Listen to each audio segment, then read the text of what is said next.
ये अधिकारी और कानून लोग को मैं ये कहना चाहूँगा हुँ। कि कम से कम गरीब को ही न्याय दें। अच्छा, अच्छा। यानी कि जिस तरह इनका ज़मीन है और ये दूसरे व्यक्ति के नाम पर कैसे चला गया, हुँ, इसकी जाँच होना चाहिए। और सच्चाई क्या है, हुँ। यही अभय सिंह है, जो इसका कोई यहाँ कोई ट्रेस है ये नहीं है कागज़ का। अच्छा। और यही वही अभय सिंह है जो गरीब सबका ज़मीन हड़पता है। और यही वही अभय सिंह है जो ये मंदिर ट्रस्ट में चल जाने के बावजूद भी ये मंदिर को ये दुर्दशा कर दिया गया है और ये मंदिर का संपत्ति बेच के ये खाता है। तो सवाल ये है अभय सिंह से, सवाल तो हमें पदाधिकारी से है कि ये पर्चा जद यदि किसी राउत के नाम से है, हुँ। तो ये ज़मीन कैसे कहाँ चला गया? ये ज़मीन जैसे इन लोग के जैसे रामचंद्र राउत और रमेश राउत के नाम से है, हुँ, रजिस्टर 2 में, हुँ। तो फिर ये रजिस्टर 2 में मनिक राज देवी के जमाबंदी में 11 से 6 जमाबंदी में कैसे जॉइंट हो गया?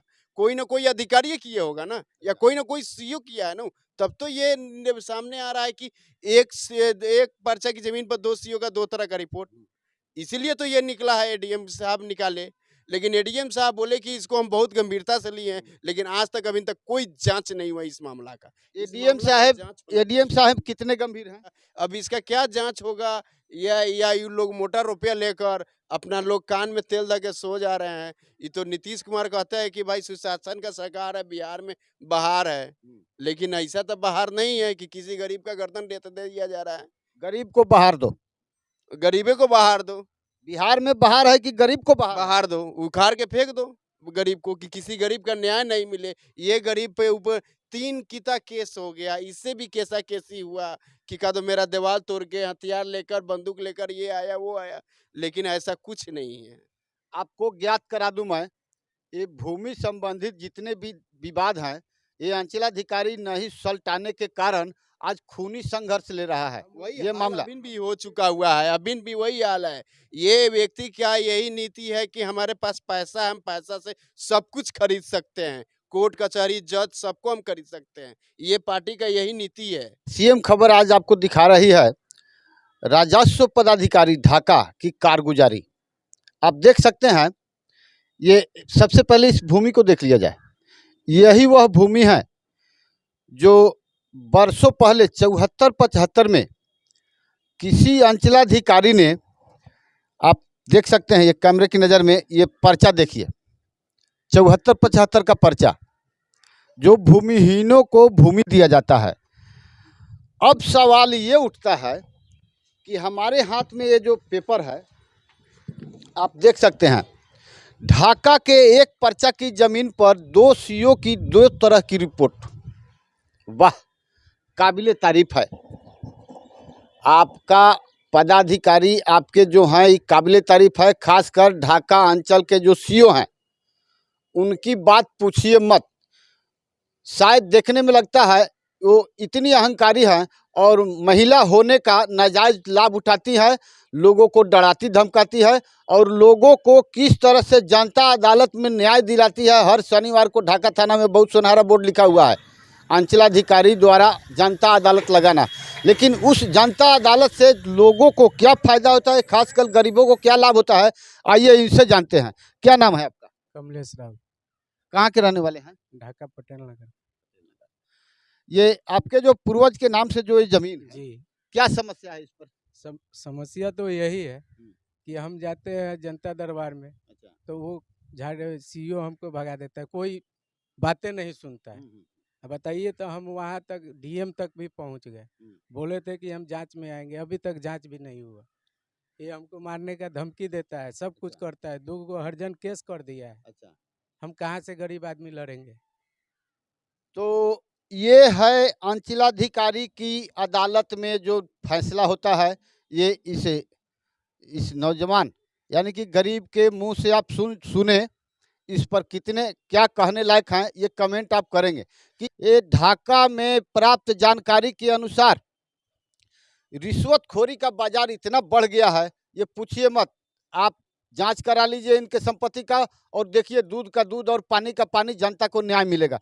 चलिए हम इनसे जानते हैं, इस जमीन का आप रसीद कटाते हैं? जी, एक पेपर है हमारे हाथ में, इस पेपर पर, इस मामले पर अपर समहर्ता शशि शेखर चौधरी ने काफ़ी गंभीरता से लिया है। अखबार वाले लिखे हैं, ये हिंदुस्तान पेपर हमारे हाथ में है, 25 सितंबर 2021 का। गंभीरता से लिए आज 2023 हुआ। कितने गंभीर हैं अपर समहर्ता, ये इनकी जुबान से सुनिए। कई बार आए हैं जांच करने?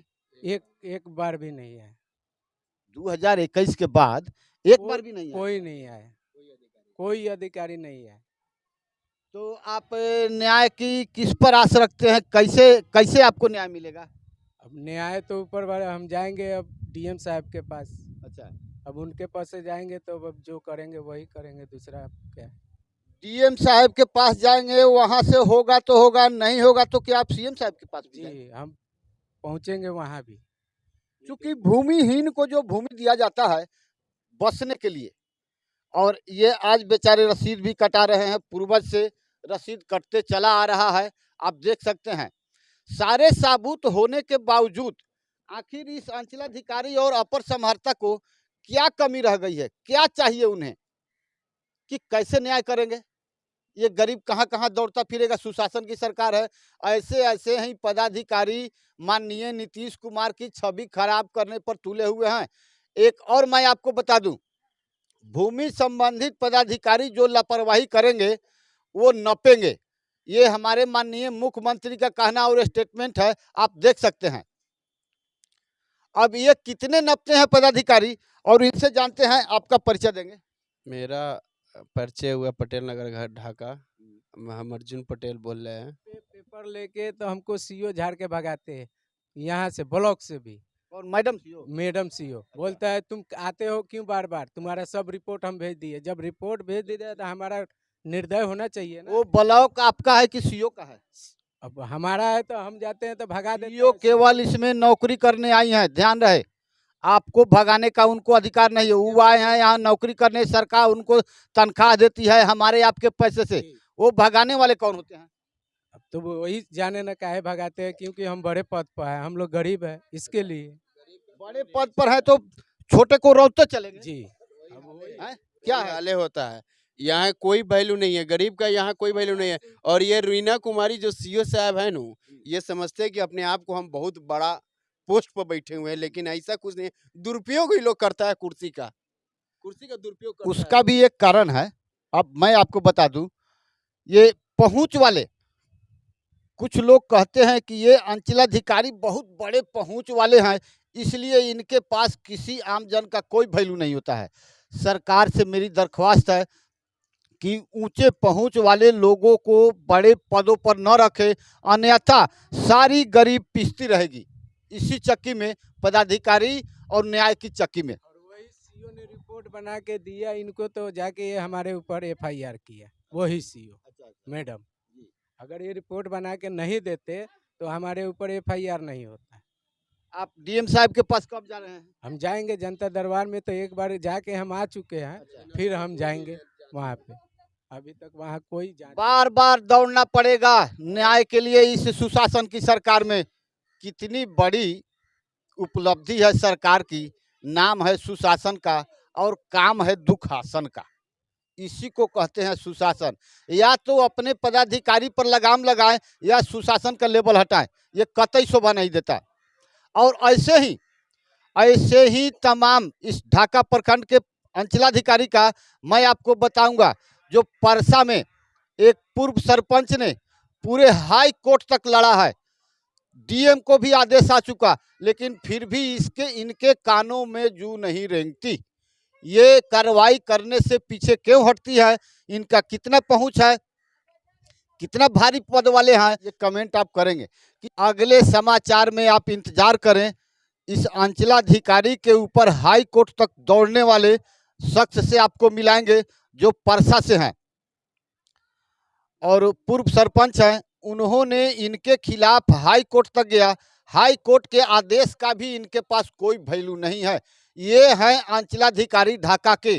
यदि कोई मिलने भी जाता है तो इतने अहंकारमय हैं कि किसी से मिलने नहीं देते और सीधा बात भी नहीं करती हैं। ऐसे पदाधिकारी को यहाँ से अविलंब हटाया जाए और इस पर चार्ज लगाया जाए कि आखिर ये आए हैं जनता की सेवा करने या जनता को लूटने। ये हमारे आपस में सभी को लड़ा के यदि विवाद का निपटारा नहीं होता है तो आपस में लड़ाई होगी, खून खराबा होगा, केस मुकदमा होगा, जनता परेशान होगी ऐसे ऐसे पदाधिकारियों से। मैं सरकार से दरखास्त करता हूं कि ऐसे पदाधिकारियों पर अविलंब लगाम लगाई जाए, अंकुश लगाई जाए। डीएम साहब से भी मेरा आग्रह है कि आप अविलंब इस मामले को संज्ञान में लेते हुए इस गरीब की बात को सुना जाए। जी, ये जो हमारे रसीद काटते हैं कर्मचारी साहब, इनके पहले 20 बार से ऊपर हम चले गए और ये हमको बोलता है हम नहीं बना के रिपोर्ट भेजेंगे, क्या करोगे? हमको जब टाइम मिलेगा तो हम भेजेंगे। कौन कर्मचारी हैं? ये शिव सागर सिंह कल भी गए थे और 20 बार से ऊपर हम चले गए कि सर हमारा रिपोर्ट वहाँ भेज दीजिए, हमारा देखिए केस कर दे रहा है हरजन केस, कि हमारा रिपोर्ट भेज दीजिए, हमारा मामला संता जाए। चलिए, सीएम खबर से आप बने रहिए और कमेंट कर बताएं कि ये भ्रष्टाचार और अत्याचार किस चरम पर जा रहा है। और ऐसे ही समाचारों से रूबरू होने के लिए बने रहिए सीएम खबर। मैं आर एस पांडे, जय हिंद, नमस्कार।